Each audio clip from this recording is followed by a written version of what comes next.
Academy for Social Change presents Argument from Ignorance. You're walking home from school when you hear two people having an argument. It seems to be a very heated debate over the existence of God. Not wanting to get caught up in the age-old argument, you keep walking. You hear one of them give a frustrated cry and shout, "You can't prove God exists, so therefore he doesn't." Not every argument has a plethora of facts at its disposal, either because pertinent facts are generally scarce or because the debaters do not have encyclopedic knowledge on the topic. Therefore, when one of the strangers argues that the lack of evidence of a deity proves that God does not exist, they're making a fallacious argument called an argument from ignorance. An argument from ignorance is an assertion that a claim is either true or false because of a lack of evidence to the contrary. The speaker assumes that the position is true because it has not been or cannot be proven false, or that their opponent's position is false because it has not been or cannot be proven true.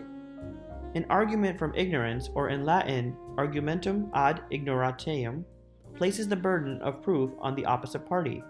In logical debates, if you make a claim, you're responsible for providing evidence to support it. An argument from ignorance asserts that you don't have to do this vital work, only your opponent has to.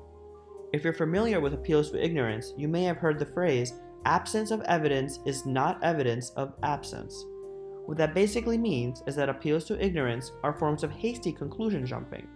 To use the earlier example, the lack of evidence of the divine doesn't prove anything beyond the absence of evidence. Through the use of another argument from ignorance, the opposing speaker could just as easily assert, "Well, you can't prove God doesn't exist, so he does." Arguments from ignorance can always be turned back on those who first used them.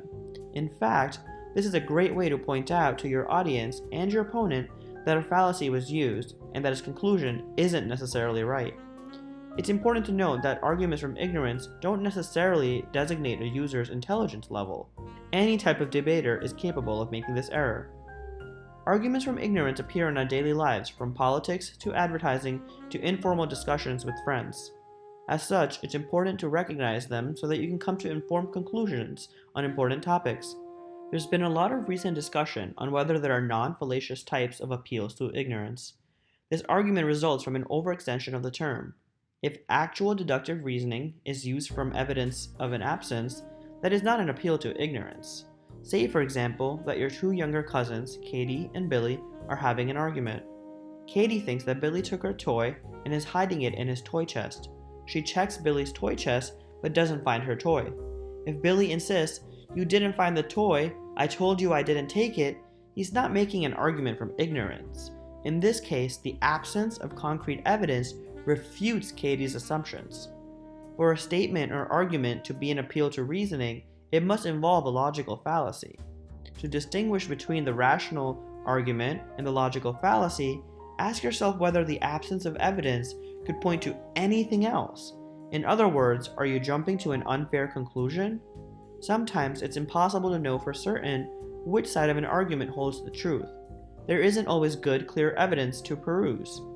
In these circumstances, it's okay to pick a side, but it's important to remain open to whatever evidence does emerge while simultaneously discerning its relevance. Now it's your time to think further. Think of a time when you used an appeal to ignorance. Why did you use it?